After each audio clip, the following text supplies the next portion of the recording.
Buenas noches, amigos. 1:13 comienza nuestro viaje, un viaje que también, y no es casualidad, tiene algo de apocalíptico. Y es que la sensación, por ejemplo, hoy cuando uno conectaba con la CNN o otras cadenas de televisión internacionales, era como esas escenas típicas que uno ha visto tantas veces en las películas de grandes desastres. Desde luego, nuestro primer abrazo, nuestra primera conexión, nuestro sentimiento de hermandad con un país que queremos, que hemos visitado, que hemos recorrido y donde hay tantos seguidores de este programa y de nuestro programa hermano de la televisión. Lo sabemos. Amigos de Chile, un abrazo. Esperamos vuestros mensajes, esperamos vuestras comunicaciones. Queremos saber que estáis bien. Son muchos los que nos siguen desde ese maravilloso país, lleno de contrastes y de misterios, país larguísimo, desde los desiertos más secos del mundo, en la zona de Arica y Atacama, con esos signos que miran al cielo, hasta la maravillosa isla de Pascua. La última hora nos decía que estaba siendo evacuada la zona costera de esta isla, la isla del Este, los ojos que miran al cielo, isla de Pascua en definitiva, llevando la población hacia Arangaroa y hacia la capital. Es decir, que había una sensación de que eso tan de ciencia ficción, que es un gran tsunami, pues estaba aproximando. En varias islas, como en el archipiélago de Juan Fernández, ya se habían registrado olas de más de 15 metros. Esta misma tarde, las sirenas anti-tsunami de Hawái o Nueva Zelanda sonaban, y era un sonido de verdad siniestro. Espero que todo sea una especie de espejismo, que pase muy pronto, pero precisamente para esta noche, precisamente el dossier de esta madrugada era también sobre accidentes, explosiones, tragedias. Así es la casualidad. Esta noche hablamos de extraños accidentes, lo vais a entender enseguida, pero hay muchas más cosas. En Colombia ha ocurrido un hecho terrible por lo dantesco. Creíamos que era leyenda urbana, seguro que lo habéis leído en la prensa. Unas niñas, prácticamente ni siquiera adolescentes, han cogido a una muchacha embarazada, le han hecho un corte de té y le han sacado en vida al niño, al feto que tenía dentro. Pensábamos, como digo, que era un mito moderno, pero esta noche vais a escuchar tanto a la niña como a los médicos. Y no solo eso, esta noche también tenemos un intelectual de la talla de Luis Racionero, que nos va a hablar de cráneos extraños y comedores, una secta, comedores de cerebros en la antigüedad. En fin, noche agitada, con marejada desde luego. Y además, importante amigos, quizá en la segunda hora, quién sabe, o en la tercera, puede que en la segunda, tengamos una pequeña joya, un nuevo relato. Un relato sobre un lugar que ha dado mucho que hablar. Javier Sierra, buenas noches. Hola, muy buenas noches. A ti si te digo, compañero, el Yunque, en Puerto Rico, enseguida te viene a la mente un batiburrillo de cosas misteriosas y tenebrosas. Pues sí, una buena lista de enigmas que desde los años 70 al menos se vienen concentrando en torno a esas coordenadas geográficas en la isla de Puerto Rico.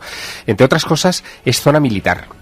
Es zona donde se ha visto, se reportaron los primeros encuentros con el famoso chupacabras, del que hace muchos años que no se habla. Es zona de observaciones de ovnis. Es zona no solo de chupacabras, sino también de otros animales extraños, de criptozoología.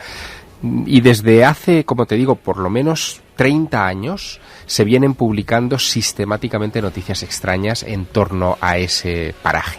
Pues el equipo de producción de la cadena SER, con todos sus integrantes, se ha volcado en que haya esta noche relato especial, y me gustaría poneros aunque sea un breve adelanto, porque lo he escrito humildemente acordándome de un viejo reportaje en una no menos vieja revista, hace más de 30 años.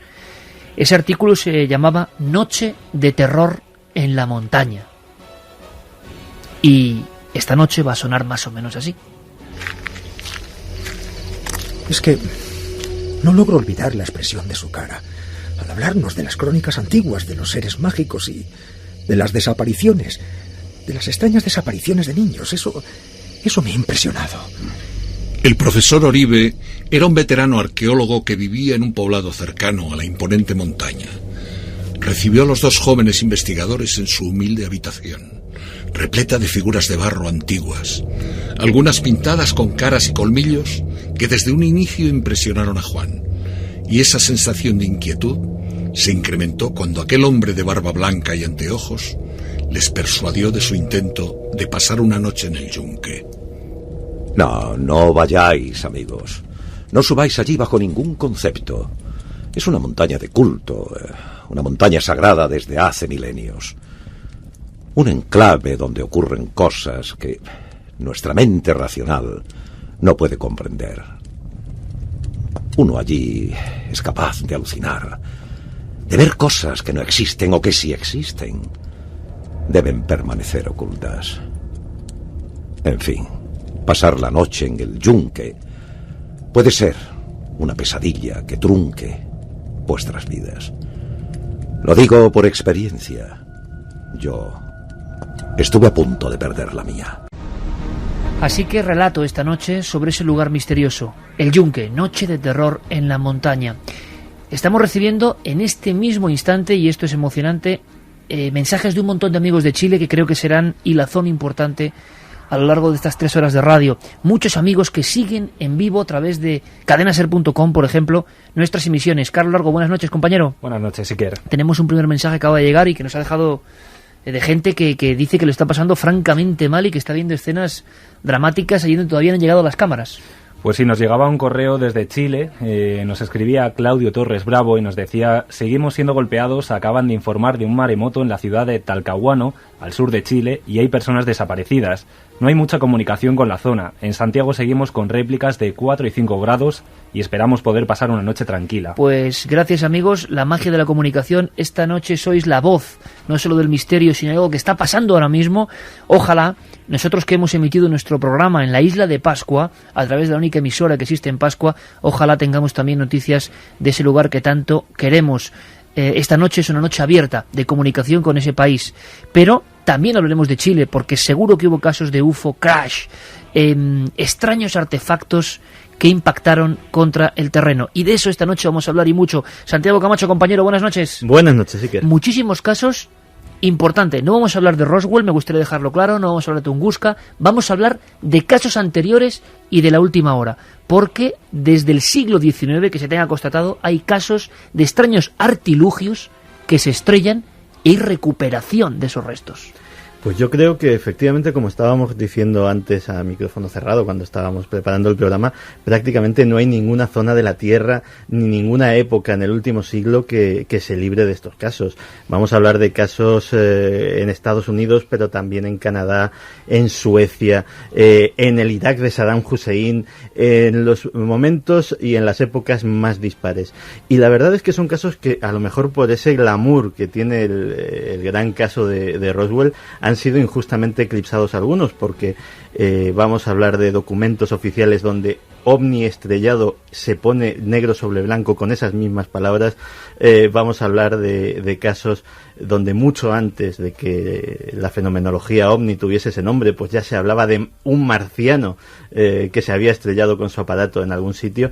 En fin, vamos a ser una noche de muchas revelaciones y de historias muy interesantes. Casos muy poco conocidos, sobre todo para la gente más joven, pero es que había ocurrido algo. Hace 7 días informábamos de que en Puebla, en México, en una zona un tanto inaccesible, había pasado como hace 33 años. El mismo fenómeno, la gente ve algo. Os prometimos más información y creo que tenemos contacto directo con México, con la zona, con uno de los pocos periodistas, y no el único, que ha acudido con los militares al lugar del último quizá UFO crash, si es que es esto, ocurrido sobre la faz de la Tierra. En estos días de tremendas tempestades, de movimiento del clima, de naturaleza desatada, también ocurren cosas que ven miles de personas. Un objeto plateado, llameante en su parte posterior, que se estrella en algún punto de las montañas. Conectamos con el periodista Fernando Pérez. Fernando, buenas noches. ¿Qué tal, Iker? Muy buenas noches. Qué excelente oportunidad me has dado. Estamos precisamente transmitiendo desde Tulancingo, Hidalgo, México. Fíjate que recibimos una cantidad muy importante de llamadas telefónicas. Las hemos, todavía las seguimos recibiendo porque no hay quien haya explicado este fenómeno. Intentaron hacerlo la primera semana, el 10 de febrero, al otro día apareció una persona que tomó unos cursos en la NASA, que es de aquí de Tulancingo, y dice que le dijeron, ¿verdad?, como siempre suele ocurrir, que se trataba de basura cósmica. Y la Agencia Espacial Rusa ha dicho que no es así, que su satélite está en órbita. De tal forma que los testimonios han cobrado fuerza en relación a lo que se vio y lo que se escuchó, y bueno, no hemos podido encontrar rastro o evidencia de lo que cayó, si es que cayó. ¿No te parece curioso, Fernando, que hace 31 años en la zona de Puebla ocurriese un acontecimiento similar y también se acudiese a la misma teoría, que era el satélite Cosmos? Sí, son coincidencias, son referencias muy extrañas que no termina uno de explicarse. Cuando nos dijeron que se trataba de un pedazo de satélite y que quien nos lo dijo, el ingeniero Fernando de la Peña de aquí de Tulancingo, que iba a encontrarse un tamaño, la cosa era del tamaño del puño de su mano, pues las personas se indignaron porque lo que vieron en el aire era una cosa mucho más grande, con un destello de fuego azul, entre rojo y azul, y el estruendo fue de tal magnitud que alcanzó más de los 25 kilómetros a la redonda. Fernando, todos los testigos que habéis podido recopilar señalan idéntica zona y señalan idéntico fenómeno. ¿Vieron lo mismo? Vieron lo mismo, vieron algo plateado al frente, en la parte posterior fuego, después lo vieron apagarse, una estela de humo blanca. Minutos más tarde, 5 minutos más tarde, 6 minutos más tarde, un fuerte estruendo. La trayectoria la misma. Me empezaron a hablar desde la capital de Puebla, me decían que al parecer una avioneta había caído en Hidalgo. Luego la versión aumentó a que el lugar donde había caído produjo un cráter de 30 metros de diámetro, que estaba acordonada la zona.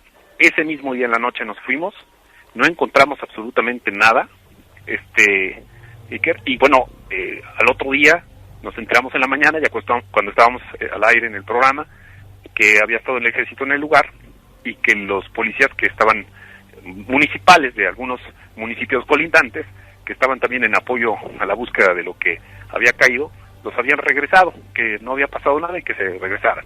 Pero digo esto porque tengo un amigo policía de aquí de Tulancingo que me lo dijo y me lo reiteró. Entonces, está extraño. Mira, si cayó algo, de verdad, lo levantaron, lo ocultaron y nos lo siguen ocultando y nunca vamos a saber de qué se trató. Y si no, en verdad no lo saben, y bueno, pues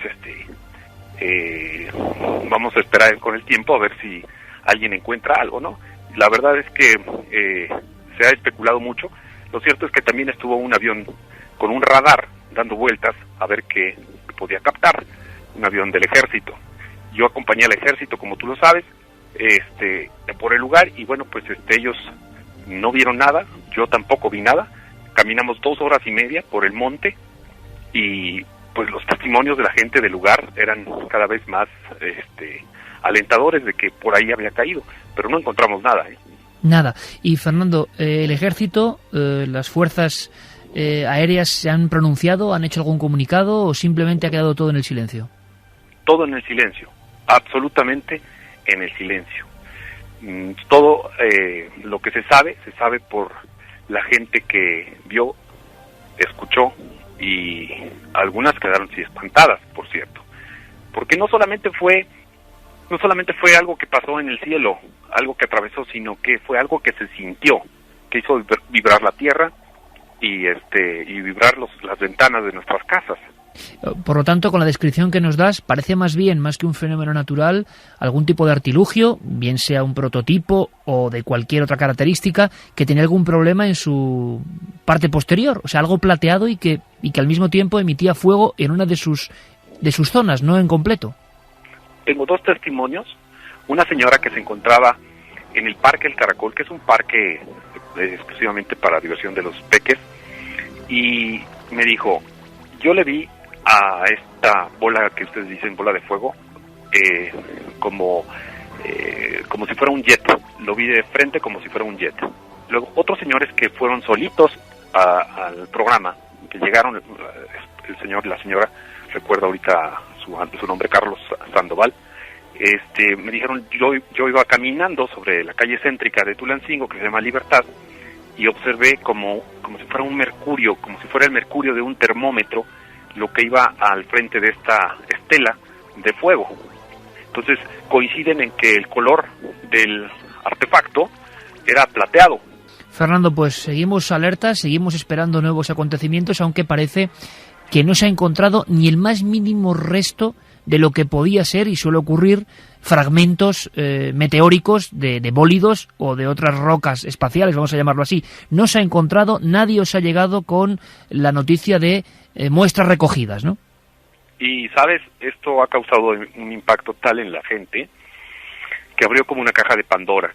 Es impresionante la cantidad de personas que se han acercado a un servidor para mostrarme algunas fotografías de avistamientos, naves o platillos en forma ovoide o esférica, que bueno, pues estamos mandando a analizar algunas porque ya son varias las que tenemos. Parece que estaban esperando algunos a que se hablara de esto porque tienen miedo a que lo comenten y que la gente los tire de a locos, ¿no? Qué interesante, ¿no? Fernando, qué interesante el fenómeno social que una noticia provoca, ¿no? Un montón de gente que tenía determinadas pruebas, sean reales o no, confusiones o no, fotografías de fenómenos aéreos anómalos, vamos a decir, confían en ti porque te has hecho un poco heraldo, ¿no? O transmisor de esta investigación, y de repente ves que hay un montón de gente que no lo había dicho antes, que había visto cosas anteriormente en los cielos, ¿no? Así es, efectivamente, y todos coincidimos en que la gente, cuando es más de uno el que está diciendo sobre algún fenómeno, no puede estar equivocada. Son cientos de personas, miles de personas las que nos hemos encontrado, que nos siguen preguntando hasta hoy qué fue lo que pasó, y no les podemos dar una explicación porque no la tenemos y porque sencillamente la autoridad no nos ha dicho nada. Fernando, pues continúa la investigación abierta, ojalá que surjan muchas historias interesantes periodísticamente hablando, que seguro que surgirán a raíz de este acontecimiento, y ante todo, compañero, muchísimas gracias por tu excelente información. Gracias y que haya suerte en la investigación. Al contrario, un abrazo, les agradezco muchísimo este enlace y un saludo a mis paisanos allá en España y a tu gran auditorio. Gracias. Jeremy Martínez, 1:31, que nos pone Equinox, no podía ser de otra forma, y a Michel Jarre cuando miramos hacia el cielo. Las líneas de contacto abiertas más que nunca esta noche, especial donde están ocurriendo cosas. Acaba de llegar una alarma inmediata de tsunami sobre Japón, están esperándolo, pero de momento es alarma nada más, esperamos que no se confirme. El mundo entero interconectado esta noche en la cual nosotros miramos hacia el cielo, porque a veces del cielo caen cosas muy, muy extrañas. Cadenaser.com, donde podéis dejar los mensajes, 27640, palabra clave milenio, milenio 3, importante, con número @cadenaser.com, para cualquier envío, y una encuesta que hemos iniciado para este tema, para este dossier, que está ya en ikerjiménez.com. Carlos. Pues la pregunta de esta semana es, ¿crees que se han estrellado naves extraterrestres en la Tierra? No me digas el porcentaje porque, Santi, Javier, tal y como está el tema, tal y como está el patio, hablar de esto que es como ya cosas que nadie habla. ¿Qué creéis que dice el público ahora mismo? Cientos de respuestas. Ahora mismo, sí o no. La pregunta es, ¿se han estrellado naves extraterrestres en la Tierra? ¿Cuál es el momento social? ¿Qué dice la gente ahora, Santi? Yo creo que un 60-40 que sí. Yo coincido más o menos con la apreciación de Santi también. O sea, sois valientes. Sí, sí. ¿Carlos? Pues los resultados de momento van sí 72,6%, no 27,4%. Es decir, que nos hemos quedado cortos. 7 de cada 10 creen, me parece increíble. Yo pensaba que iba a ser al revés. Acabamos de escuchar a este periodista de información general, que fijaos qué interesante, ¿no? Al margen de lo que haya ocurrido, que ha ido con el ejército, de repente un montón de gente llega con fotografías que se han visto en esos días. Dice él, se ha abierto la caja de Pandora. Bueno, eso es normal, porque date cuenta que el tema de los ovnis y de las apariciones de cosas raras en los cielos es algo cíclico, que surge y desaparece, pero que cuando surge es verdad que hace que mucha gente se atreva a compartir otras experiencias anteriores como para demostrar que aquello que acaba de suceder, en este caso ese avistamiento del día 10, pues es real, ¿no? Pero fíjate, estamos hablando de ovnis estrellados y esta noche vamos a hablar mucho de ovnis estrellados. OVNI, yo creo que es conveniente recalcarlo desde el primer momento, es objeto volador no identificado. Otra cosa es que después descartemos si es chatarra espacial o es otro tipo de fenómeno natural, meteoritos, etcétera.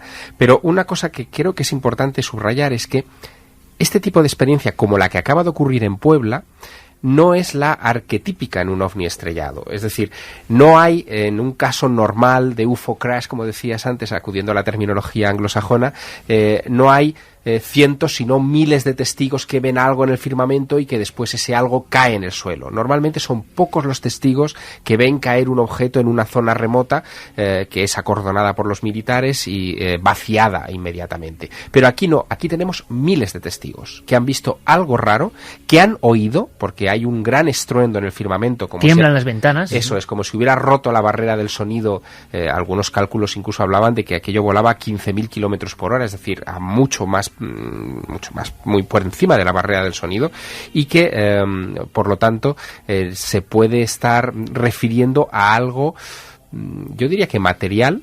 O sea, aquello existió, lo que fuera que ocurriese en Puebla no fue una alucinación, fue una cosa que existió, pero probablemente se trate de algo, bueno, de pequeño tamaño, porque si hubiera sido algo muy grande, los sismógrafos en México hubieran detectado el impacto, y no ha sido el caso. Lo curioso es que hubo un caso anterior. ¿Tienes algún documento? Sí, en la misma zona. Hay dos cosas muy curiosas. Primero que en cuanto ocurrió esta historia, hace tan solo 10 días en México, y dábamos la información aquí rápidamente como nuestra obligación, a las horas ya sale en todo internet que el suceso de Puebla ha sido un satélite del tipo Cosmos, soviético. 2421. Exactamente. Pero es que es lo mismo que se dijo prácticamente hace 33 años. Pues sí, lo que pasa es que era un Cosmos muy anterior, el Cosmos 929. Bueno, el Cosmos 2421 era un satélite espía que tuvo un accidente en órbita hace 2 años, cuando un trozo de chatarra espacial orbitando en torno a la Tierra impactó contra sus paneles solares y lo dejó inservible.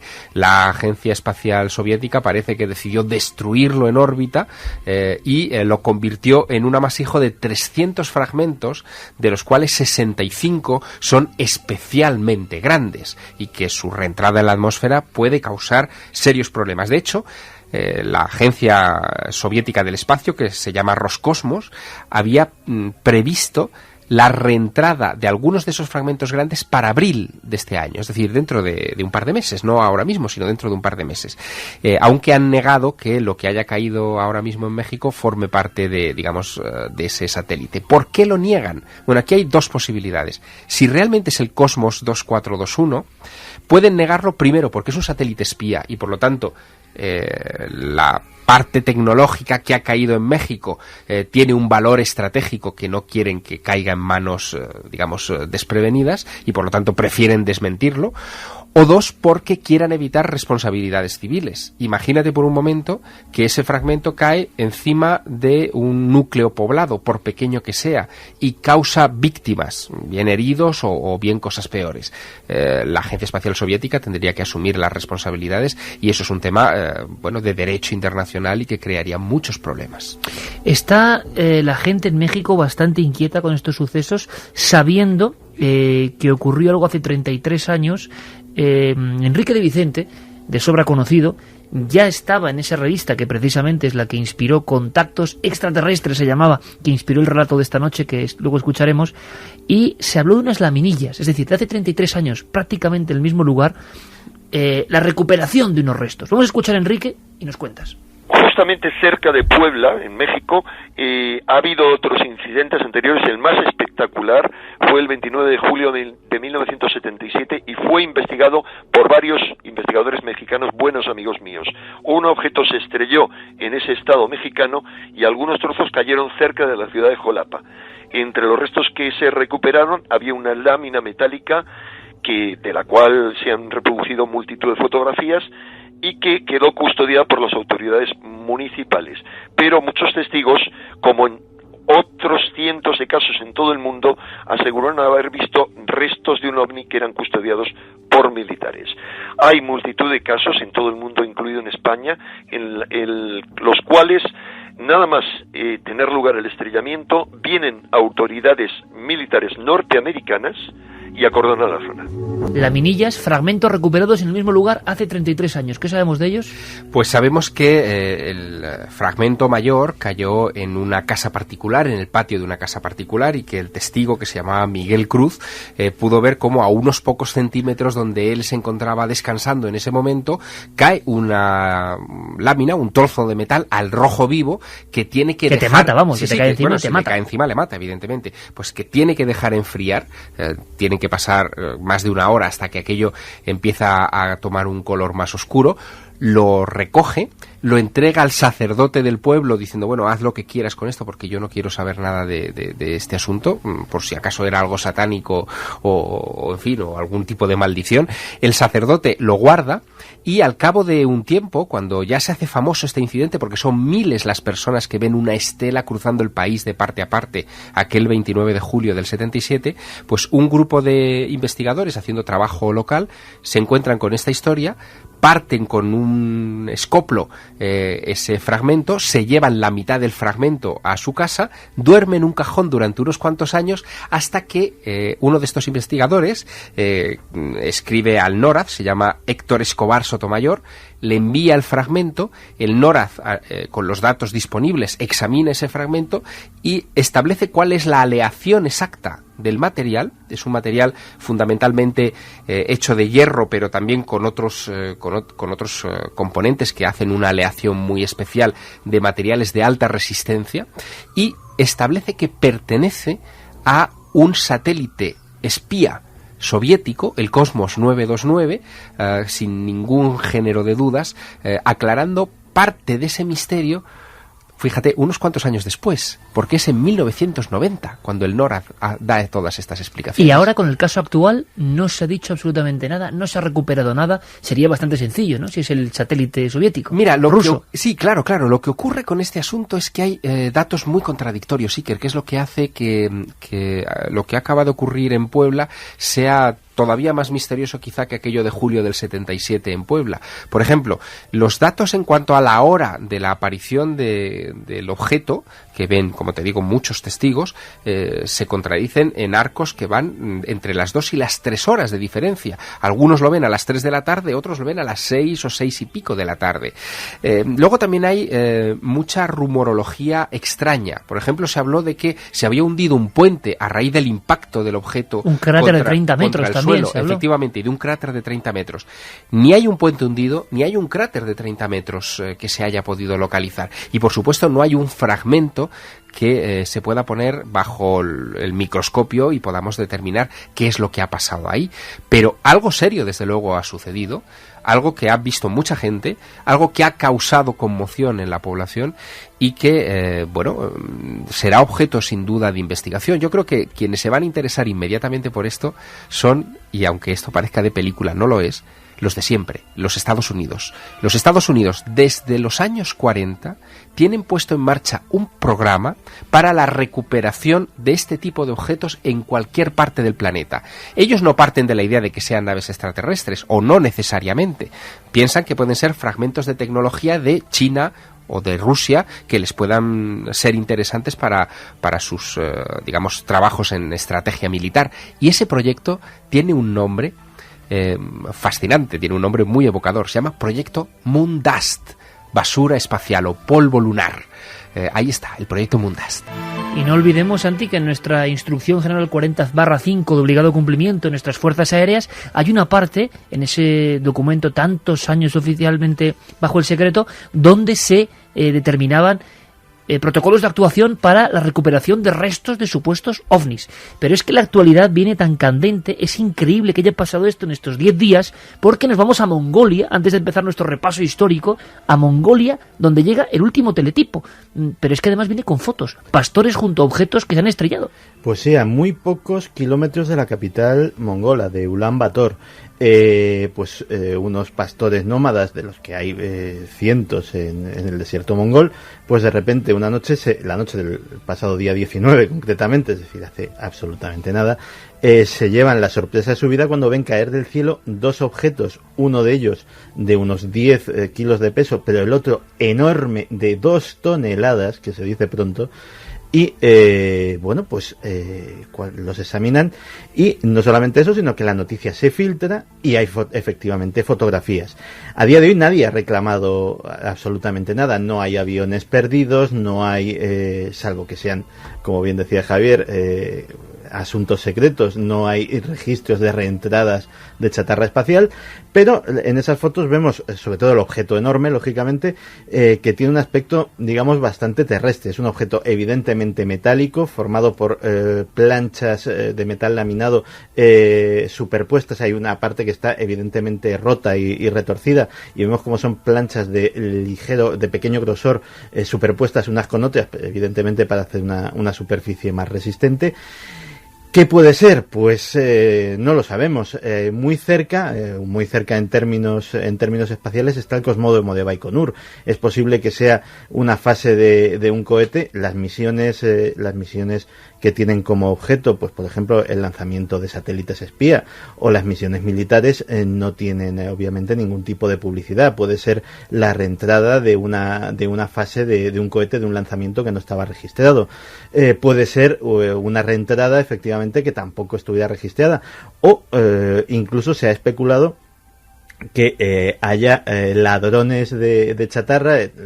La zona del desierto del Gobi y de toda Mongolia es casi una ciudad sin ley. Todavía hay bandas nómadas que se dedican al pillaje y al bandidaje, que se adentran en Baikonur, donde hay, entre otras cosas, pues un enorme depósito de chatarra, de misiones que no se han llevado a cabo, etcétera, etcétera, y pues hayan robado algo y en algún momento pues lo hayan dejado caer. Y la foto, como pasa ahora, que es increíble, de la vuelta al mundo, y tengamos ya esa información. Enrique de Vicente hace hincapié en ese oscurantismo, y lo ha comentado Javier Sierra.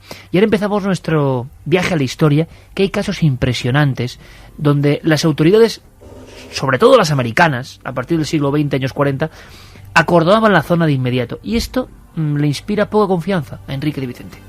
Hay muchos casos españoles que aparentemente son artefactos militares estrellados, y así lo ha denunciado el que era diputado del Partido Comunista y luego de Izquierda Unida, Billy Meyer, que estaban efectuando pruebas militares, pero algunos de estos casos más bien huelen a algo que se escapa completamente a cualquier cuestión terrestre. Sobre todo no se entiende por qué la zona es acordonada de inmediato y por qué solo se deja intervenir a personal norteamericano en el incidente. En ocasiones personal que se dice que es de la NASA. No se deja a nadie más tocar cualquiera de los restos. Cuando hablamos de objeto volante no identificado que se estrella contra la Tierra, todo el mundo tiene en la mente el caso Roswell. Los más instruidos en el misterio pueden pensar en el accidente extraño en la taiga siberiana de 1908, pero muy pocos, estoy seguro, saben que antes de terminar el siglo XIX, hubo casos impresionantes, con recuperación no solo de restos, sino de criaturas.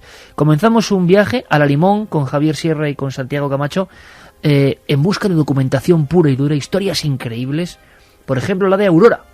Aurora, en Texas, es un pequeñísimo pueblo donde en 1897 ocurrió algo que marcó, digamos, el pico de una tremenda oleada de observaciones extrañas en todos los Estados Unidos. Para que te hagas una idea, entre 1896 y 1897, antes, pues prácticamente 15 años antes de que los hermanos Wright levantaran el vuelo con su primer avión, una serie de grandes aeronaves, algunas de aspecto extraño, extravagante, como dirigibles con alas, por ejemplo, con aspecto pues frágil en muchas ocasiones, fueron vistos por toda la geografía americana. Y uno de esos dirigibles con alas, una de esas naves aéreas, airship, como les llamaba la prensa de la época, termina estrellándose finalmente, tiene un accidente a las afueras de este pueblecito, de Aurora. Su tripulante, que era una especie de japonés, es descrito como un personaje oriental de pequeño tamaño, de piel muy pálida, es rescatado aparentemente con vida, dicen algunas de las crónicas de la época, pero no logran atender los médicos locales las necesidades de ese individuo, que termina muriendo. Llegan a tratarlo para intentar salvarle de la muerte. Sí, y lo terminan enterrando sin lápida, porque no saben ni siquiera cómo se llama, en el cementerio local de Aurora. Si hoy vas a Aurora, en Texas, te vas a encontrar con que hay uno de esos, lo que llaman los americanos los National Post, en esas zonas que son como marcadores oficiales donde cuentan leyendas o historias en todo Estados Unidos. Pues hay, en la entrada del cementerio de Aurora tienes uno de esos National Post donde se cuenta la historia de ese tripulante de nave aérea no identificado que todavía a fecha de hoy sigue enterrado en ese cementerio a la espera de que en algún momento se localice su tumba, su nicho, y se le pueda practicar la autopsia o los exámenes correspondientes. Ya ha habido varios investigadores en estos últimos años que han acudido allí con detectores de metales tratando de encontrar fragmentos de ese objeto de Aurora. Han encontrado extraños trozos de hierro y de metal aluminio. Y de aluminio en el lugar. Y bueno, ahí queda el misterio, es decir, todavía el pueblo de Aurora comenta este asunto de vez en cuando, ¿no? Hay un eslabón perdido en esta historia que a mí siempre me ha fascinado. A nuestros amigos internautas les sugeriría que buscasen en internet el nombre de Charles Delschau, Dellschau. Fácil, ¿eh? Es uno de los pintores más extraños de la historia del arte porque hacía unos collages en los que dibujaba una especie de dirigibles o de aparatos aéreos, siempre tripulados por caballeros muy bien vestidos. A veces llevaban un enorme gato atigrado que les acompañaba. Y bueno, ahora se cotizan... Pero era un pintor de la época. Sí, se cotizan medianamente, pero Delschau dejó unos diarios. Y los diarios de Delschau dejan una historia traslucir que es digna de la mejor novela de Julio Verne, porque en esos diarios afirma haber pertenecido a una institución que se llamaba el Aeroclub de Sonora. Una institución que era una especie de entre club de caballeros y sociedad secreta de ingenieros, científicos, curiosos y diletantes en general que se dedicaban a investigar en la navegación aérea de la época. Y construían unos extraños aparatos que los llamaban los aeros. De hecho, los aeros, cada uno, eran construcciones privadas de cada individuo, los diseñaban, los construían y llevaban el nombre de cada uno de los constructores. Había el Aero Trump, el Aero Schnabel, el Aero Jordan, incluso el Aerosmith, que ha dado lugar a un famoso grupo de música. Pues la historia, según la va contando, acaba, la historia del Aeroclub de Sonora acaba más o menos en 1850, bastante antes de que sea la oleada de finales de siglo. Pero curiosamente en aquella época, justo en Texas, el que se instala es Charles Delschau y otros varios identificados como antiguos miembros del Aeroclub de Sonora. O sea, 21 años después, los miembros de esa sociedad, lo que sea, están en el lugar donde van a ocurrir los acontecimientos de las airship o naves volantes, ¿no? No sin antes haber pasado por Nueva York y haberse entrevistado con el multimillonario William Randolph Hearst. No se sabe si para obtener financiación, pero también aparecen dos personajes, dos militares, que uno de ellos es incluso profesor de química en la Academia Militar de West Point y que de repente aparecen en los registros como en excedencia por estar en una misión especial. Y a partir de entonces es cuando empieza esta enorme oleada. Curiosamente, tras el incidente de Aurora, hay una serie de avistamientos que, si vamos siguiendo los periódicos de la época, vemos que son perfectamente coherentes con los de lo que serían otras dos naves que están haciendo un patrón de búsqueda por toda Texas. Parece que están trillando de una manera sistemática, cuadrícula por cuadrícula, el estado. Pues bien, justo si vamos viendo los registros de hoteles de algunos de esos sitios coincidiendo con esos lugares, los que se han conservado, lógicamente, pues estos dos extraños personajes de West Point aparecen en muchos de ellos. Es una historia extraña porque estamos buceando, digamos, en la prehistoria de la aviación, que también está rodeada de muchísimos misterios. Hay otra, y esto es simplemente un pequeño apunte, una de esas historias que a veces se cruzan por mi mesa de trabajo y que, bueno, siempre me fascinan, que es la historia de un vecino de Texas, también de aquellos años, de finales del siglo XIX, que en un momento dado, leyendo el libro de Ezequiel, capítulo 1, que Daniken hizo muy famoso pensando que aquello era una nave extraterrestre, pues leyendo aquello, ese señor pensó que era la descripción perfecta de un vehículo aéreo y construyó un avión y con 4 ruedas, como las ruedas de Ezequiel, que según él remontó el vuelo y hizo una pequeña trayectoria de unos cuantos cientos de metros, aproximadamente unos 15 años antes, es decir, que volvemos a situarnos en 1890 y tantos, del vuelo de los hermanos Wright. Esa nave, ese avión de Ezequiel, dio paso a una empresa. Este hombre fundó la Ezequiel Airship Company. Llegó a emitir acciones a $20 cada una y consiguió unos cuantos miles de dólares para crear la primera flota de naves volantes en los Estados Unidos.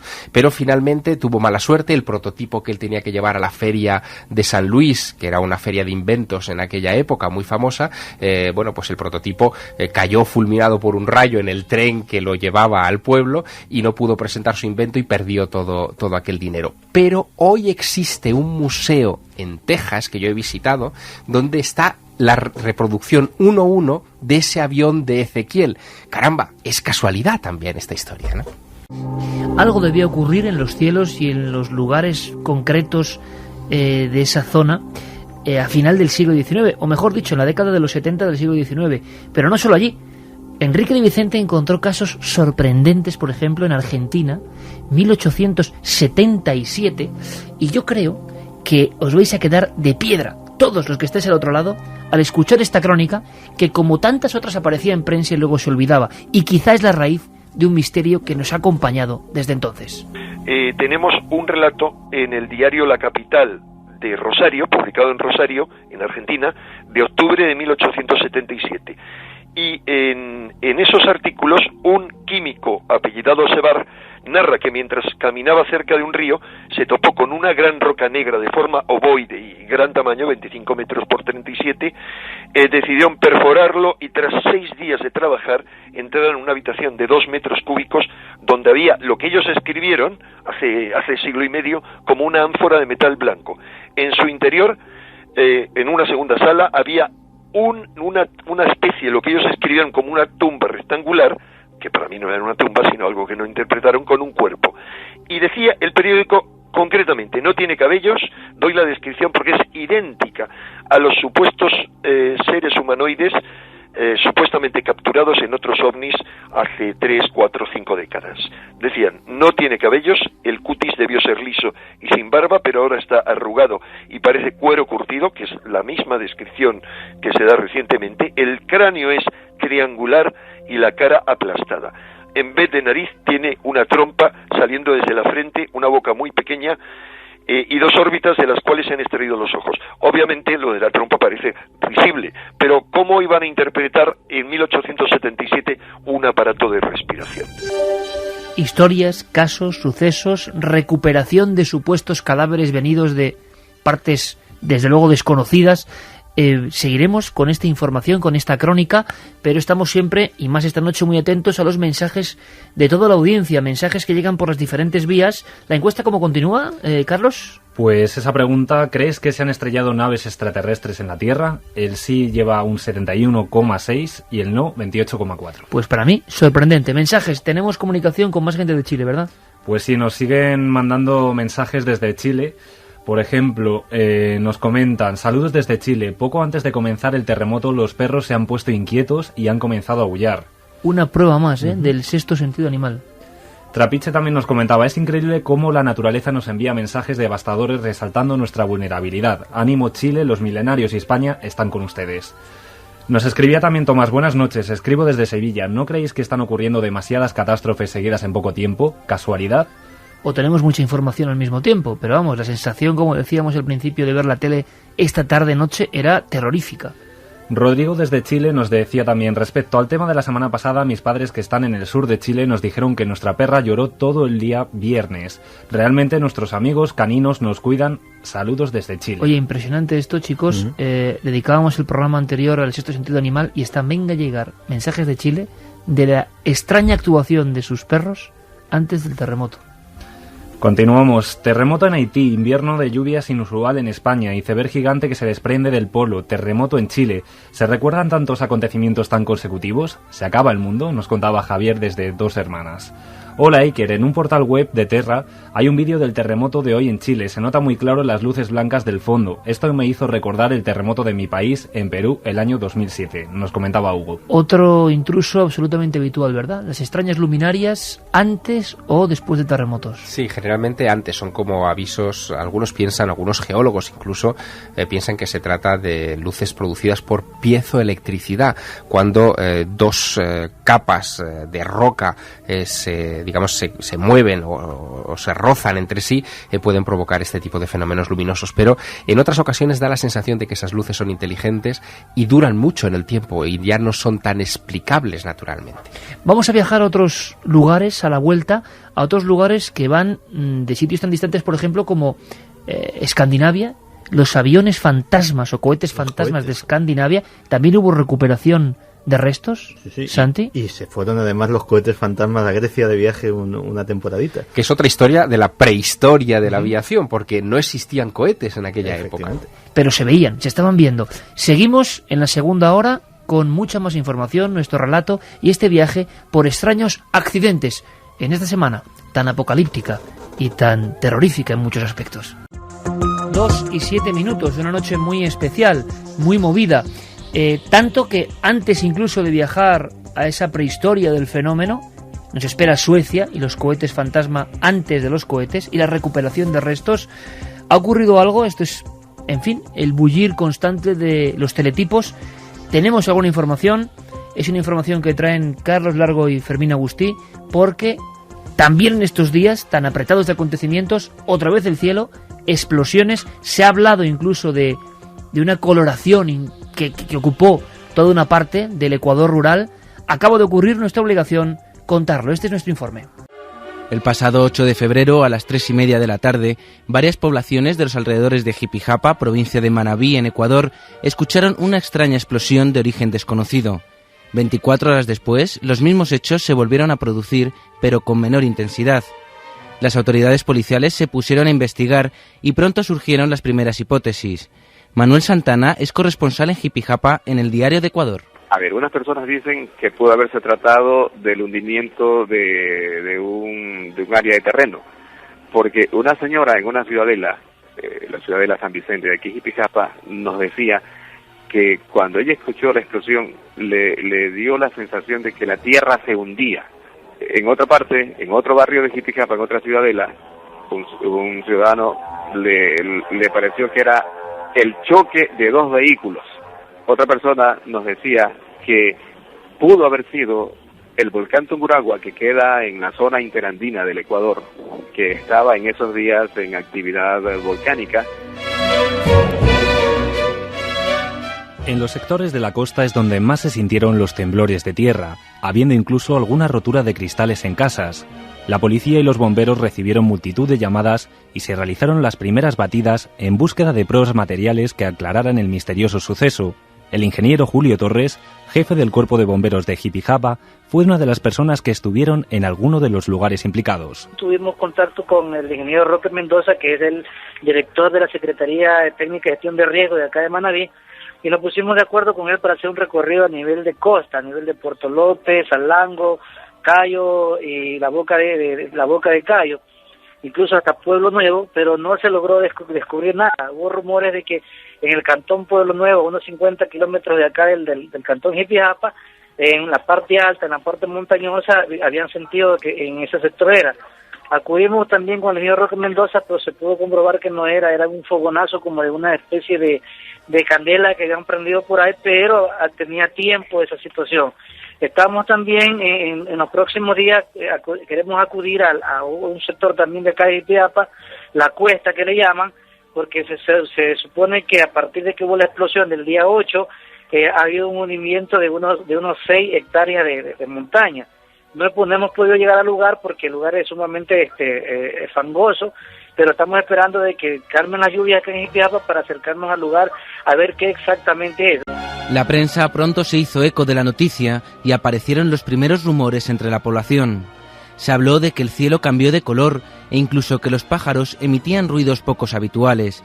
Nada más lejos de la realidad. Los comentarios fueron diferentes porque nosotros entrevistamos a personas y para algunas el cielo había seguido en el mismo tono, no había cambiado de color, para otras sí, pero nos inclinamos nosotros más a pensar que fue una especie de sugestión de algunas personas, porque inclusive de un periódico de Guayaquil se nos llamó para preguntarnos si era verdad eso, y al menos aquí en Jipijapa nosotros no vimos cambios en el firmamento de ninguna manera, y yo me inclino a pensar que pudo haber ocurrido eso, o al menos en la zona rural, en los campos, pero aquí donde nosotros vivimos es la ciudad, en la cabecera cantonal de Jipijapa, y obviamente no teníamos la suerte de haber escuchado a las aves o a los pájaros. A la espera de los primeros resultados de la investigación, todavía no podemos saber qué es lo que originó dicha explosión. Sin embargo, la población está mucho más tranquila y mucho más preocupada de lo que ocurre en países vecinos, como el reciente terremoto de Chile. Hasta el momento no hay ninguna explicación. Para nosotros sigue siendo un misterio. Le reitero, no hay una explicación científica hasta el momento. Bueno, al principio que la gente se preocupó en los 2 días, pues el día del 8 y 9 estaba muy preocupado, acudían hacia nosotros, acudían a la Secretaría Técnica de Gestión de Riesgo a ver qué exactamente era, qué es lo que estaba pasando, ¿no? Pero como después se dijo que lo que habían sentido en Pueblo Nuevo y acá en la Cuesta, no había sido nada sobre la situación de las explosiones, pero ahora ya la gente está tranquila, ahora sí se ha preocupado por la situación de que está pasando por allá, por Chile, si ahora en la mañana estuvieron llamando, porque en realidad no sé, pues de pronto puede encuadrar el asunto lo que pasó con lo que está pasando por allá.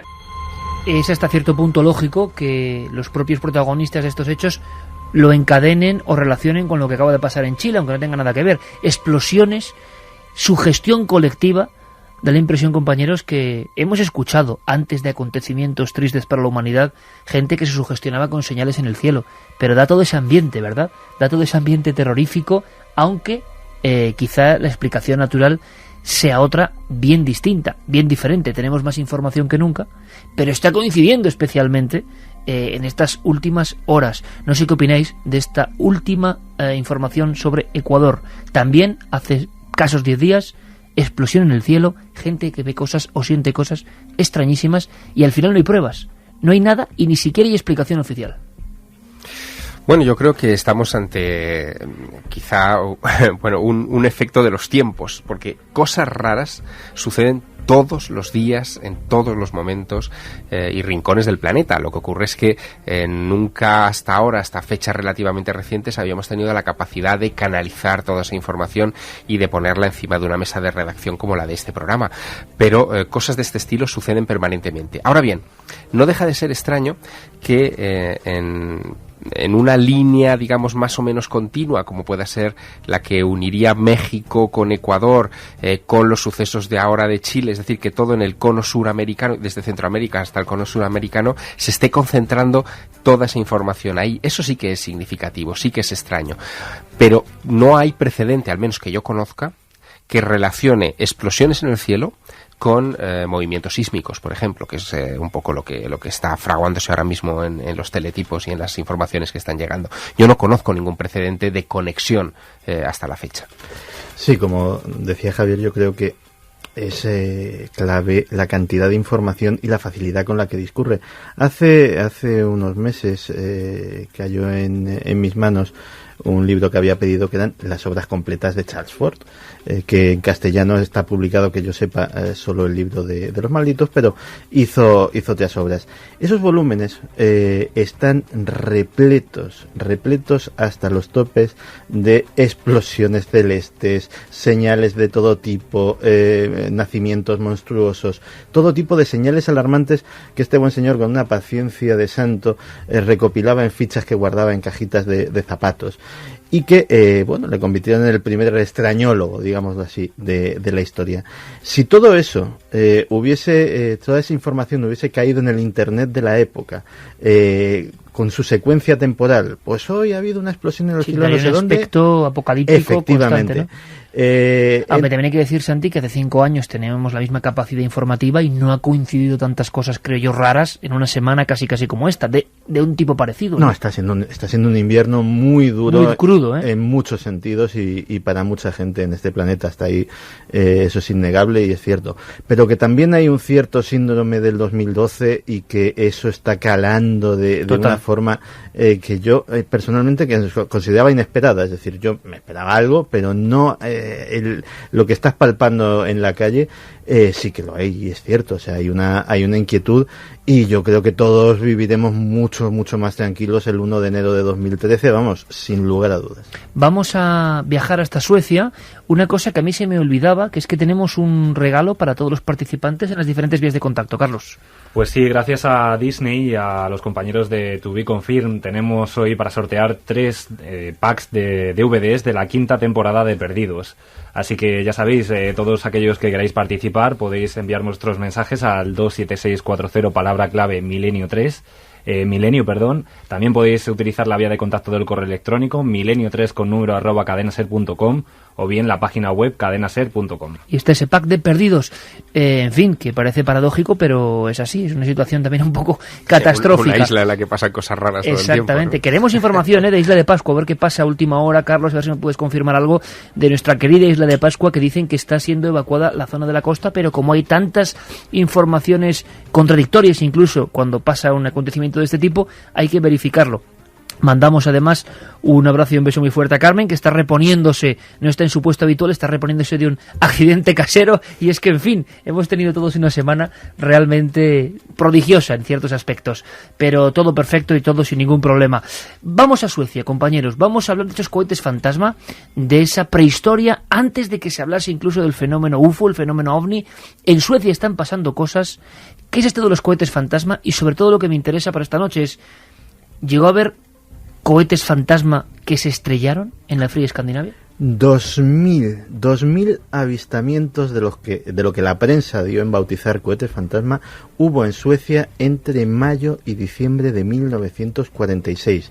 Eran estelas luminosas que atravesaban a toda velocidad el firmamento sueco y que motivaron investigaciones militares, investigaciones científicas. Se especuló muchísimo sobre si, por ejemplo, podía ser una lluvia de meteoritos excepcionalmente profusa y prolongada en el tiempo, aunque para entonces ya algunos de estos cohetes empezaron a mostrar capacidades de maniobrar en el aire que en absoluto se pueden asociar a los meteoros. Otra cosa con la que se especuló es que la Segunda Guerra Mundial acababa de terminar y los rusos se habían hecho cargo de la base de investigación de Peenemünde, a orillas del Báltico. Allí era donde Wernher von Braun y otros científicos habían desarrollado los célebres V1 y V2, los primeros cohetes más o menos dirigidos de la historia, con una precisión un poco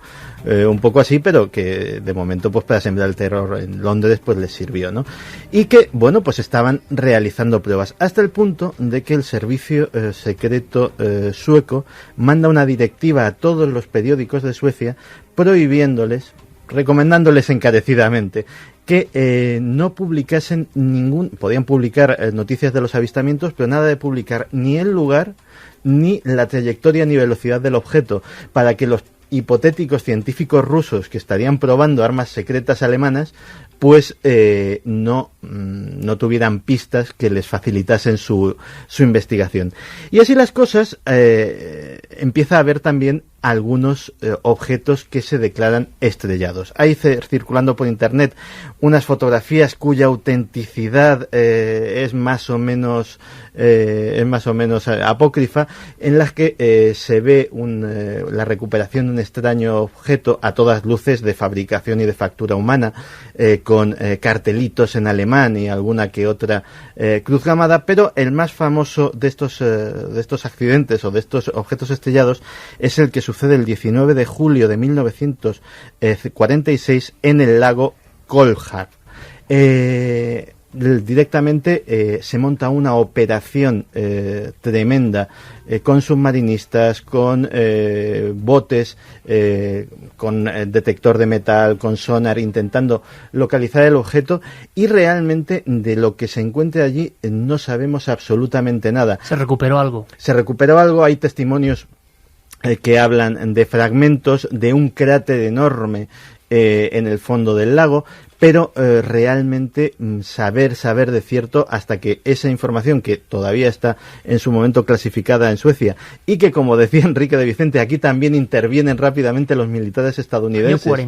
Año 46, en auxilio de la Fuerza Aérea Sueca, en este caso, pues hay información clasificada tanto en Estados Unidos y en Suecia sobre el tema. Y lo último de este caso extraño es que en septiembre empieza a darse lo mismo, pero en Grecia.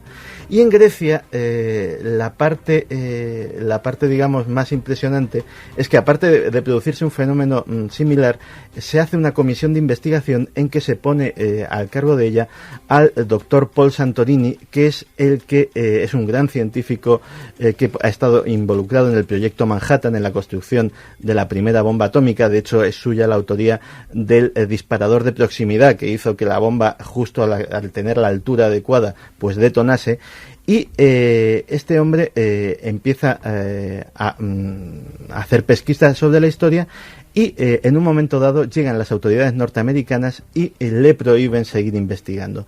Y años después, Santorini cuenta a un ufólogo norteamericano, Raymond Fowler, que le dicen directamente estos oficiales norteamericanos que le prohíben seguir con su investigación, que están enfrentándose a algo de tecnología superior contra lo que no hay defensa posible.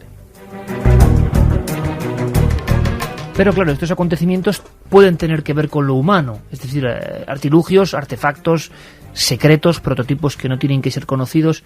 Sin embargo, nos inquieta, evidentemente, por lo que tiene de extrahumano quizá, la recuperación incluso de ocupantes. Para muchas personas, Roswell encarna perfectamente este icono. Antes hemos recuperado algunos casos, Aurora y otros. ¿Hay más, Javier? Hay muchos ¿Dónde más aparecen ocupantes y que quizás son completamente desconocidos para el público general? Pues mira, aparecen justo en lo que yo llamaría la zona cero de los ovnis estrellados, que es el sur o suroeste, para ser más precisos, de los Estados Unidos, y también el norte de México, es decir, la zona de Puebla e Hidalgo, donde se han producido estos últimos acontecimientos. En ese área, que es un área, para que nos entendamos, aproximadamente 3 veces la península ibérica, es donde se concentran pues prácticamente el 80% de los casos de ovnis estrellados y también de recuperación de supuestos ocupantes de los anales de la investigación. Significativo, ¿eh? Es muy significativo. Fíjate que no solamente es el caso Roswell, que nos hemos juramentado para no hablar aquí de él esta noche, pero no es solo ese caso que se reconoció oficialmente en su momento y después se desmintió, sino que poco después del caso Roswell comenzaron a aparecer muchos otros pequeños casos Roswell. Por ejemplo, un año casi exacto después del incidente de Nuevo México, el 7 de julio de 1948, en una localidad pequeña de Texas llamada Del Río, se estrella uno de estos objetos y le da tiempo a un cronista, a un periodista local, a hacer una fotografía del tripulante. El tripulante estaba carbonizado. Es una imagen que los aficionados al tema seguro que van a tener inmediatamente en su retina, de cabeza redonda, entre un amasijo de hierros, y se ve que está perfectamente chamuscado. Pero atención, esa fotografía nos da una importante lección sobre qué cosas hay detrás de este misterio, porque un poco por debajo del hombro de ese supuesto humanoide calcinado se ven las patillas de unas gafas Ray-Ban clásicas de los pilotos de aquel tiempo. Es decir, muy probablemente aquello había sido un prototipo experimental que se calcinó y que se libró con la muerte de su piloto. Además de esos casos... Son los Roswell ensombrecidos. Sí, los Roswell ensombrecidos son casos que no saltarán a las páginas de los periódicos, entre otras cosas, porque la Fuerza Aérea no era plato de buen gusto reconocer estas pruebas que se estaban cobrando vidas humanas, de pilotos de combate o de especialistas. Pero es que además, en ese periodo justo, estamos hablando de finales de los 40, principios de los 50, comienzan a surgir rumores muy potentes sobre otros muchos incidentes. Todo nace a partir de un libro que se publica en 1950 y que se convertirá en un pequeño bestseller en su época, que se titulaba Behind the Flying Saucers, detrás de los platillos volantes, de un autor de mala reputación llamado Frank Scully, que hasta ese momento estaba publicando libros pues casi de humor, ¿no? Se había hecho famoso por una serie que se llamaba en su momento Fun in Bed, es decir, divertimiento en la cama, no porque tuviera que ver con sexo ni nada por el estilo, sino porque él proponía lecturas divertidas para cuando uno se acostara y antes de dormirse, bueno, pues que se riera un poco. Bueno, él se hizo famoso por eso, y ese autor de libros de humor fue el que publicó este Behind the Flying Saucers, que era su primer libro serio. ¿Qué decía en ese libro? Bueno, pues cuenta la historia de un magnate petrolero de Texas, otra vez, llamado Silas Newton, que había tenido contacto a su vez con un personaje que se escuda en el anonimato, llamado el Dr. G, que dice que había sido testigo de la recuperación por parte de la Fuerza Aérea de un disco plateado gigantesco en medio del desierto, en ese mismo estado, en Texas, y de la recuperación, atención Iker, de 16 cadáveres de sus tripulantes de aspecto infantil, como si fueran niños, que fueron llevados todos a la base aérea de Wright-Patterson en Ohio, que se convertirá en el santuario de los platillos volantes estrellados. Por supuesto, nadie creyó a Frank Scully, pese a que vendió 60.000 copias de su libro en aquel tiempo. Pero al cabo de los años, en 1953, surge un rumor que es de los más raros que hay en torno a este asunto. Fíjate, estaba el presidente Eisenhower pasando unos días en California, en Palm Springs, de vacaciones. Y en un momento dado, los periodistas le pierden la pista a Eisenhower, desaparece de Palm Springs, parece que lo sacan precipitadamente a mitad de la noche de su residencia, y durante unas horas nadie sabe dónde está. Se llega a emitir un comunicado, y esto es real, es decir, el comunicado salta a los teletipos dando la noticia de la muerte del presidente de los Estados Unidos, que se desmentirá un poco después, diciendo que no, que ha sido todo un lamentable error, pero nunca terminaría de aclararse por qué Eisenhower desaparece del mapa. Dicen, la versión oficial que se comentará en los días siguientes, que Eisenhower perdió una funda dental y tuvo que ir precipitadamente a un odontólogo para que le arreglara la boca in extremis en mitad de la madrugada. Pero lo que dicen otros es que fue llevado a la base aérea de Muroc, hoy se llama la base Edwards en California, para mostrarle los restos de un gran objeto discoidal y de 16 tripulantes fallecidos. Hay una historia que enlaza con esto, y es que unos años más tarde, en una conversación que tuvo Eisenhower con Miguel Alemán, presidente de México, esto lo cuenta Antonio Rivera en un libro que se llama Las máquinas del cosmos, bueno, pues cuenta que Miguel Alemán y Eisenhower se reúnen y, comentando varias cosas, en fin, que tenían en común Estados Unidos y México, Eisenhower le dice: mira, de presidente a presidente, yo he visto 16 cadáveres de otro mundo. Y casi en titulares, Santi, podíamos ir a otra parte bien distinta. Los territorios de Saddam, por ejemplo. Se ha hablado también en el Oriente de accidentes, de objetos estrellados. Yo no sé si de también recuperación de cuerpos. Pues la leyenda sobre los ovnis o sobre el ovni estrellado de Saddam Hussein se remonta a 1998. En ese momento, en una época en la que hay todavía tensiones en la zona de la frontera iraquí, sobre todo tensiones aéreas en la zona de exclusión aérea, donde a veces había encontronazos entre aviones iraquíes y aviones estadounidenses o de cualquier otro país de la coalición. Pues, sin embargo, lo que ya no era tan raro, lo que ya era bastante más raro, era que sonasen las sirenas antiaéreas de Bagdad. Y una noche de 1998, delante de las mismísimas cámaras de la CNN, es decir, no hay en absoluto ninguna duda al respecto, suenan esas sirenas y empiezan a disparar todas las baterías antiaéreas de la ciudad hacia un objeto que las cámaras no pueden apreciar, pero que testigos presenciales y operativos de esas baterías antiaéreas describen como un gran objeto triangular. Sospechan que es algún tipo de avión espía norteamericano, y cuando digo grande estamos hablando de muy grande, es decir, de un tamaño superior al centenar de metros, que es de un tamaño bastante importante.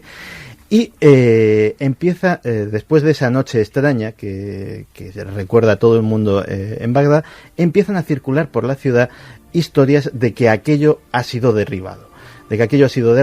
Y de que efectivos de la Guardia Republicana han ido a alguna parte del desierto a recogerlo. Y ahí es donde empieza la leyenda. No se sabe muy bien si promovida por el propio aparato propagandístico de Saddam Hussein, que como hiciera Hitler en sus días, pues prometiendo un arma definitiva, pues le gustaba que entre su pueblo circulase la historia de que había capturado una nave de otro mundo.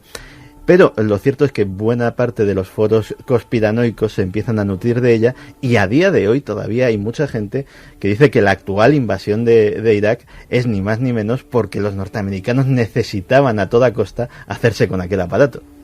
No está mal la teoría. Estoy recordando ahora mismo, Javier, una noticia publicada también en el siglo XIX, era el Diario de Cádiz, y hablaba de la tinaja voladora de la Mancha, algo con esa forma, emitiendo llamaradas, que se estrella cerca de Campo de Criptana en 1826.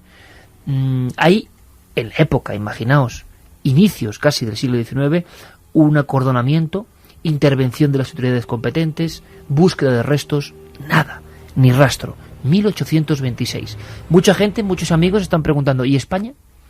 ¿Qué podríamos hablar de España y de estos casos que aparentemente parecen lejanos a nuestra casuística? ¿Ha habido ovnis estrellados y recuperación de restos en España? Hay varias historias curiosas, pero fíjate, cuando uno examina todo este mare magnum de información, yo creo que hay un criterio interesante para distinguir el grano de la paja, y es el siguiente. Precisamente los casos antiguos, los casos del siglo XIX, para mí son los que presentan mayor grado de extrañeza. ¿Por qué? Primero, porque no había satélites Cosmos o de la serie Cosmos soviéticos por ahí circulando, porque no había un interés estratégico en poder manipular la información relativa a objetos volantes con intereses de todo tipo. Por ejemplo, esta historia que nos acaba de contar Santi de Saddam Hussein, pues quizá se haya acrecentado el rumor extraterrestre para ocultar, pues por ejemplo, un bombardeo estratégico de una determinada zona en un momento dado de la guerra.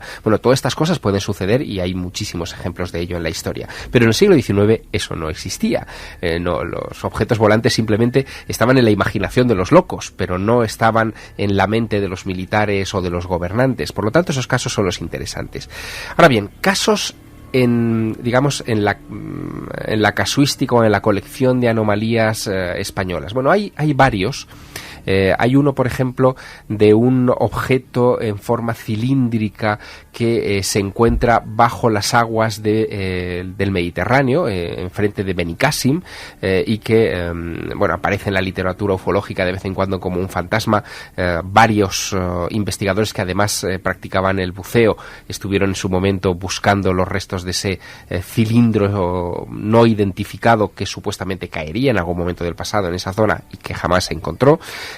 Y luego hay otros incidentes de ese tipo de apariciones de macroavistamientos, como por ejemplo el del 2 de febrero del año 88 sobre España, que fue visto en toda la parte central del país, desde el Mediterráneo, desde la zona de Valencia hasta Lisboa, donde hay muchos testigos que hablaron de haberlo visto caer en determinadas áreas geográficas, sobre todo en los montes de Toledo, por ejemplo, donde fue buscado, de hecho, y nunca encontrado, ¿no? Y algunos accidentes en Canarias de lo que parecía un avión en llamas, exactamente como un jet también en llamas, como ha ocurrido en Pueblo, y después, cuando se busca, lo mismo, la nada más absoluta. ¿Qué dice nuestro público, nuestros oyentes, Carlos? Pues por ejemplo nos escribían diciendo: parece mentira que a estas alturas sigamos pensando que estamos solos en el universo, por mucho que quieran ocultarlo, nosotros sabemos que no. Javi también nos comentaba: yo creo que no, si fueran extraterrestres se darían a conocer, todos ven cosas pero no hay ninguna nave extraordinaria, todos son fragmentos de satélite o de aviones. Dharma nos comentaba: hola, en un programa aquí en México pasaron un vídeo que grabó una persona con un teléfono celular al momento en el que cayó el artefacto. También nos comentaba Kiko Calpe, Kasputin. ¿Se referirá al caso de Puebla? Al de Puebla, yo creo que sí, efectivamente. A ver si localizamos las imágenes, sería interesante. Kiko Calpe nos comentaba Kapustin-Yar. Es difícil de decir. Kapustin-Yar, una base militar rusa, se dice que en 1948, un año después de Roswell, derribaron una nave extraterrestre. ¿Qué sabemos de eso? Viejo clásico, ¿no, Santi? Pues sí, de eso sabemos lo que nos cuenta uno de los personajes más apasionantes de la historia de la ufología actual, que es Vladimir Azaza, que es una estrella ufológica en Rusia, y es muy ruso él, un tipo vehemente, que gesticula mucho, que vive su tema con mucho apasionamiento, y que ha estado recogiendo. Kapustin-Yar es una base. Hablábamos antes de esos cohetes con los que se pudieron hacer los rusos. Todo el material con el que se hacen los rusos alemán después de la Segunda Guerra Mundial, Stalin hace una base que es Kapustin-Yar para su estudio. Es, digámoslo así, el área 51 rusa. Allí se lleva todo lo que se captura, no solo de los alemanes, sino incluso de los norteamericanos en conflictos posteriores como el de Corea, y se estudia. Pues según los testimonios y los documentos, que en el caso de Rusia todo, la autenticidad y la realidad se mezcla con las falsificaciones y la ficción, pues concretamente en 1950, no en el 48, justo cuando se está edificando buena parte de esa base, aparece un gran objeto cilíndrico y hay una batalla aérea entre varios MiG-19 y este objeto derriba a uno de ellos, a uno de los cazas rusos, pero un disparo afortunado de un cohete hace que esto se precipite a tierra. Pues bien, según la teoría de Vladimir Azaza, directamente el objeto no se toca, sino que directamente se edifica uno de los búnkeres por encima de él para tenerlo aislado y estudiarlo. Kapustin-Yar tiene una, como el Área 51 en Estados Unidos, tiene una casuística a su alrededor muy curiosa. Por ejemplo, efectivamente, en 1975, y eso sí que hay documentos rusos desclasificados que lo atestiguan, sí que hay una incursión de objetos voladores no identificados y también repelidos con fuego antiaéreo, que proyectan unos haces de luz hacia el suelo, como buscando algo en aquel lugar. Justamente también en ese mismo 1975, y hay quien asocia las dos cosas, hay un tremendo accidente en la base que hace que uno de los búnkeres vuele por los aires, provocando un número indeterminado de víctimas, porque ya sabes cómo eran las cosas en la Unión Soviética. Y bueno, esto es así a vuela pluma más o menos lo que recuerdo de esta historia. Que se le puede sumar a esa cronología que nos ha hecho apresurada Santi, otro caso que seguro que os suena. Solamente os diré la palabra Petrozavodsk. Petrozavodsk, en septiembre del 77, en Rusia, es el famoso OVNI Medusa, que es uno de los clásicos. Incluso hay que da mucho miedo. Exacto, que da mucho miedo. Hay una imagen incluso difusa, extraña, donde se ve, pues eso, un objeto en el cielo con tentáculos tipo medusa. Portada del muñeco humano, puede ser. Sí, estuvo como portada de ese libro de Andreas Faber-Kaiser, y los rayos que emitía aquel objeto dice que llegaron a perforar cristales en las ventanas de algunas viviendas. Pura guerra de los mundos. Pura guerra de los mundos. Pero fíjate, ese caso, con el correr de los años, se ha querido identificar con otro satélite de la serie Cosmos, que valen para todo, el Cosmos 955, que fue lanzado unos días antes desde la base de Plesetsk, en uno de los lanzamientos secretos que se hacían en ese momento de satélites espía. Y también, oyendo hablar a Santi y oyéndote hablar a ti, Iker, recordaba un libro de esos que deberían figurar en los libros malditos, y que en cuanto te diga el título vas inmediatamente a asociar con otra de esas grandes historias del Oriente, jamás confirmadas, muy mal investigadas, pero fascinantes si fuera real, o si tuviera un asomo de realidad. El libro se titulaba Los dioses del sol en el exilio. Un libro que contaba la extraña historia de los Zopa, una etnia extraña, de pequeño tamaño, de piel olivácea, que vivía en el Tíbet y que, según contaba, que jamás se mezcló con los locales, con otra gente del lugar, y que contaba que sus antepasados se habían estrellado con un gran cilindro volador que venía del espacio en los montes del Tíbet, y habían tenido que convertirse poco más o menos que en inmigrantes forzados e integrarse en la sociedad humana hasta nuestros días. Bueno, esa historia que se cuenta en ese libro perdidísimo publicado por Martínez Roca, pues a principios de los 80, que se titula así, Los dioses del sol en el exilio, es una de esas historias fascinantes que a mí siempre me dejó muy marcado, porque hablaba de unos discos de piedra donde se contenía esa información, una especie de DVDs, pero de la antigüedad, que variaban de peso cada vez que los investigadores querían, en fin, cuantificarlos y ponerlos debajo del microscopio, variaban de peso y de estructura molecular y nunca llegaron a descifrarlos. Bueno, ahí queda, ¿no? Ahí queda como leyenda, bueno, por lo menos interesante. Arsenal de información, no se pueden quejar nuestros oyentes. Ahora os invito a un viaje al Yunque, hablábamos antes, ¿verdad? Otra base, han ocurrido cosas, desapariciones de niños. Y esta es una historia real que he escrito y que han interpretado y editado Pepe Álvarez, Roberto Cuadrado, Primitivo Rojas, Rafael de la Rica. Pues es un honor volver a tener un relato de este tipo. Es una historia real, recreada. Se llamó Noche de Terror en la Montaña. Una montaña donde había militares, había sectas, había desapariciones, había antiquísimos dioses de extraño aspecto. Pues si queréis, comenzamos la expedición a estas horas, en plena noche. El Yunque nos espera.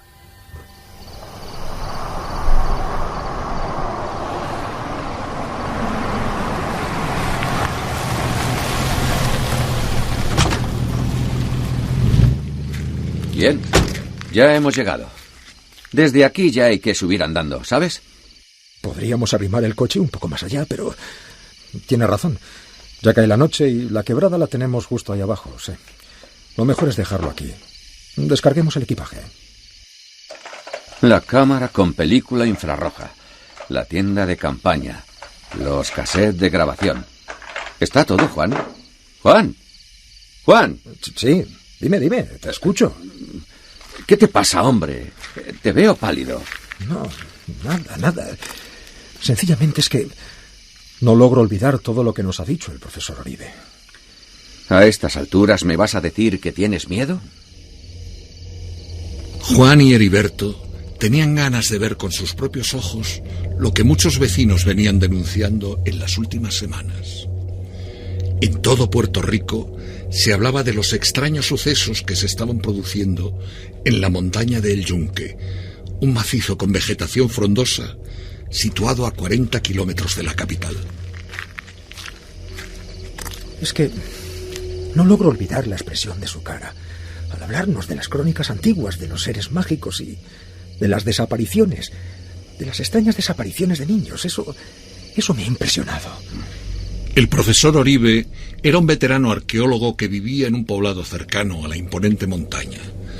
Recibió a los dos jóvenes investigadores en su humilde habitación, repleta de figuras de barro antiguas, algunas pintadas con caras y colmillos que desde un inicio impresionaron a Juan.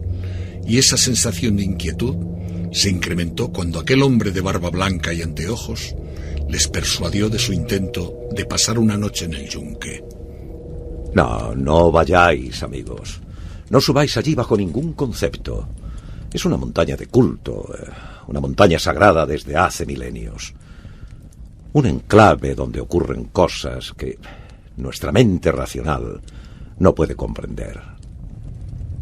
Uno allí es capaz de alucinar, de ver cosas que no existen o que sí existen. Deben permanecer ocultas. En fin, pasar la noche en el Yunque puede ser una pesadilla que trunque vuestras vidas. Lo digo por experiencia. Yo estuve a punto de perder la mía. Pero, profesor, usted ha excavado en el lugar y no le ha pasado nada.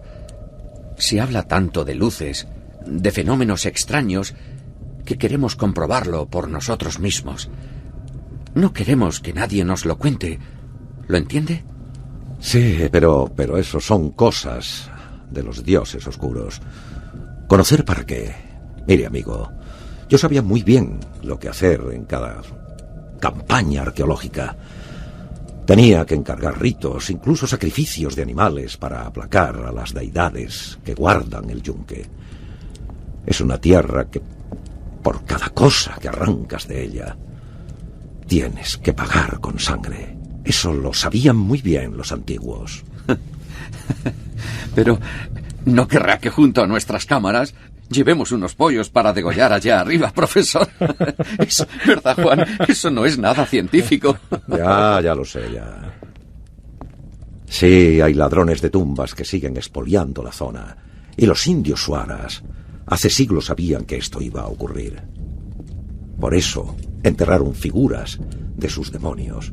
6 figuras del dios Chumarek. Esos son los custodios del lugar. ¿El dios Chumarek? Sí, el señor de los infiernos. El dios niño decapitado. El rey del ultramundo y emperador de los muertos. Cuando Oribe les mostró un grabado de una de estas figuras, los 2 investigadores tragaron saliva. Era algo horrible, una imagen difícil de olvidar. Mirad, la leyenda dice que si alguna de estas figuras sale de la tierra, sin que se hagan los ritos correspondientes, la montaña, como entidad con vida propia, volverá a pedir su cuota de sangre. El niño, con su llanto maldito, reclamará lo que le corresponde. Y eso es lo que está ocurriendo. Han ido robándolas todas. Yo sé qué coleccionistas las tienen. Vamos, hombre, no te me irás a aflojar ahora. Ya. Estos profesores de arqueología, antropología y todas esas cosas acaban siempre perdiendo la cabeza. Sí, ya, Heriberto, no lo sé. Han desaparecido 6 niños. 6 niños. Como las 6 figuras de Chumarek. En el último mes. Eso no puede ser casual.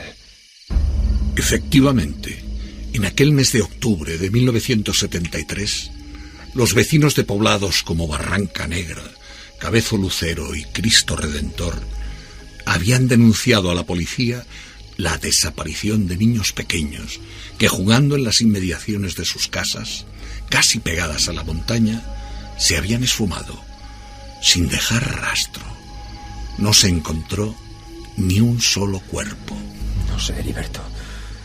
A mí el dibujo de Chumarek que nos enseñó el profesor es que no se me va de la cabeza. Ya. Chumarek, un niño sonriente que camina con su propia cabeza en la mano. Bah, eso son tonterías. Juan, pásame la linterna. Anda. Toma. Cayó la noche con gran rapidez, como un manto negro. Tapó el cielo en un abrir y cerrar de ojos. Juan, algo nervioso, iba mirando atrás constantemente. Poco antes de llegar a la cima de la montaña, observó algo. Fue un instante, tan solo un segundo, pero lo suficiente para verlo bien. Heriberto, mira, ¿qué? Mira, Heriberto, mira. ¿Qué? ¿Dónde? Ahí detrás. ¿Dónde? Ahí, al final del camino.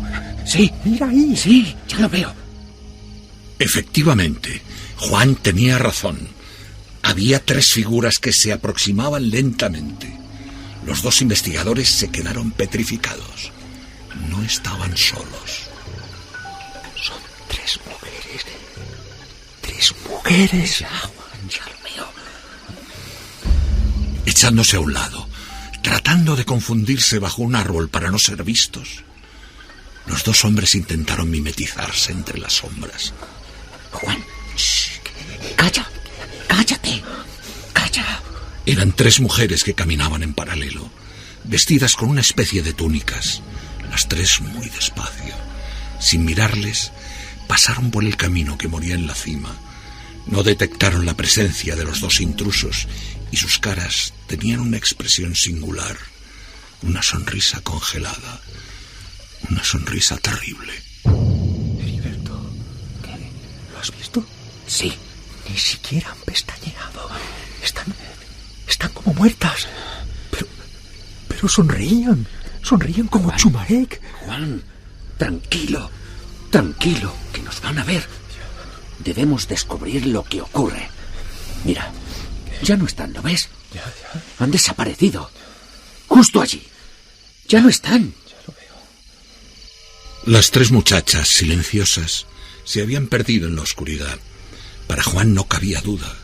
Se habían volatilizado ante sus propios ojos y eran un ejemplo del encantamiento que imperaba en aquel lugar maldito. Heriberto, sin embargo, seguía siendo más templado. Tienen que haberse metido en una cueva. No sé. Es imposible que hayan desaparecido. A lo mejor son miembros de una hermandad criminal. ¿Entiendes? ¿Qué sé yo? Quizá estemos ante las brujas que están robando niños, Juan. Sí. Pero esto es demasiado extraño. Mira, debemos regresar, debemos volver. El profesor tenía razón, Heriberto. Aquí ocurren cosas que no podemos comprender. Esas chicas parecían cadáveres. Esta montaña puede hacernos enloquecer. Ya nos advirtió el profesor Oribe. Ya, no lo comprendo. Solo nuestro coche está allá abajo. Sí, mira, puedo verlo desde aquí. Ya lo veo. Por lo tanto, no ha llegado nadie más.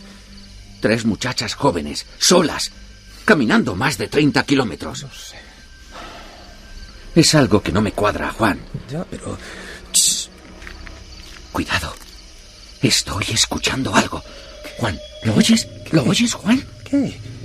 Heriberto gozaba de buen oído y había adivinado la proximidad de algo o alguien. A la izquierda de ambos investigadores comenzó a escucharse un lento caminar que se abría paso entre la maleza.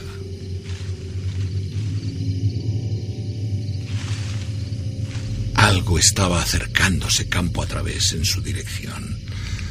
Algo que se acababa de detener apenas a 4 metros. Puede ser un animal. Déjame, voy a enfocar. El haz de la linterna recorrió la explanada, pero allí no había nadie. No, Heriberto, eso no puede ser un animal. ¿Por qué?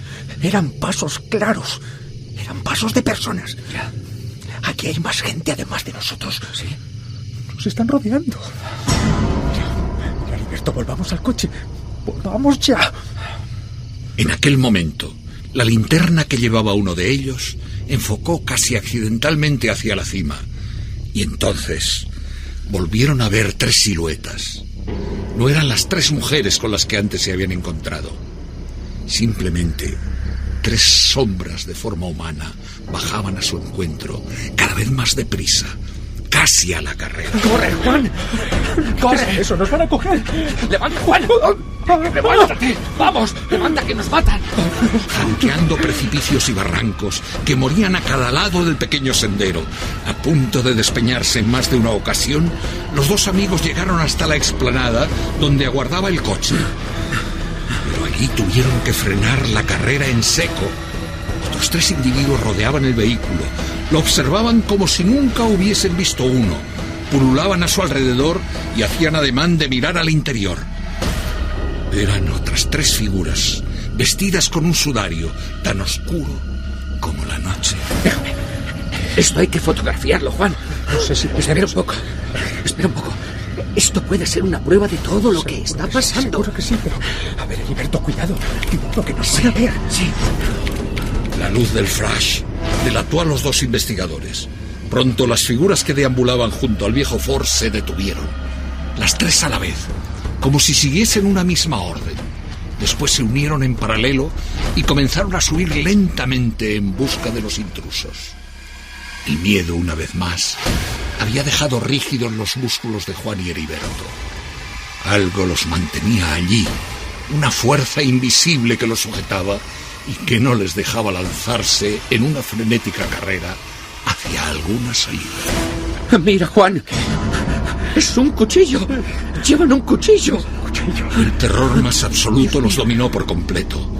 Una de las figuras que ascendía portaba algo que centelleaba. De inmediato, con la luz de la luna, ambos pensaron que era una daga o puñal. Juan, Heriberto. Sí, profesor. Soy yo. Espérenme. Con un potente foco, el viejo profesor Oribe ascendía por el sendero.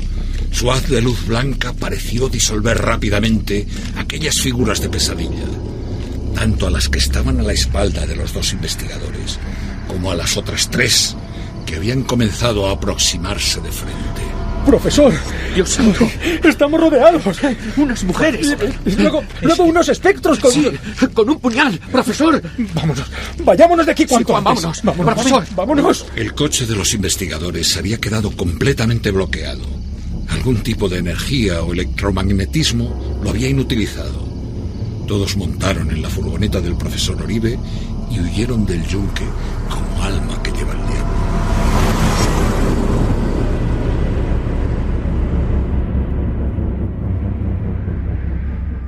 En noviembre de 1973, los extraños sucesos de aquella montaña se mitigaron hasta desaparecer por completo. Se habló de una secta satánica como causante de los asesinatos de niños, pero ni uno de sus miembros fue atrapado en los 10 años que estuvo abierto el proceso. Otros hablaban de espectros de los antepasados que pedían venganza y sangre. Los investigadores Heriberto y Juan se dedicaron a sus respectivas profesiones y olvidaron cualquier contacto con lo paranormal. Incluso rompieron las 3 fotografías donde, muy borroso, se vislumbraba algo lejano que nadie iba a creer.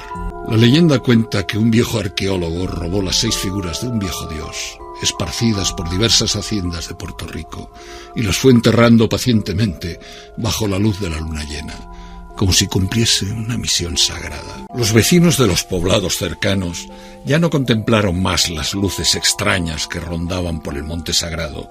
Todo aquello terminó, y ni un solo niño faltó de su hogar al llegar 1974. A partir de aquel rito secreto y solitario, el yunque volvió a ser un lugar aislado y respetado, como lo había sido siempre, desde la más remota antigüedad. Y no es casualidad que Jeremy Martínez nos ponga Olim, que es una música que acompañaba a un documental, a una serie de documentales de Fernando Jiménez del Oso, quizá en el país más misterioso de la Tierra, Perú. Vamos a viajar también a Perú porque ha habido una tragedia terrible en Nazca. Acabamos de contemplar algunas imágenes que ponen los pelos de punta, realmente los pelos de punta, ¿verdad, compañeros? La verdad que sí, sobre todo los que conocemos bien la zona y hemos utilizado esos medios de transporte de los que hablaremos, pues bueno, nos aterroriza un poco ver lo que ha pasado. Bueno, lo vamos a comentar ahora a la vuelta, con un montón más de información, de historias, de entrevistas, de sucesos y de noticias en esta semana tan agitada. Sigue nuestro vuelo, sigue nuestro viaje, en unos minutos después de las noticias, aquí en Milenio 3.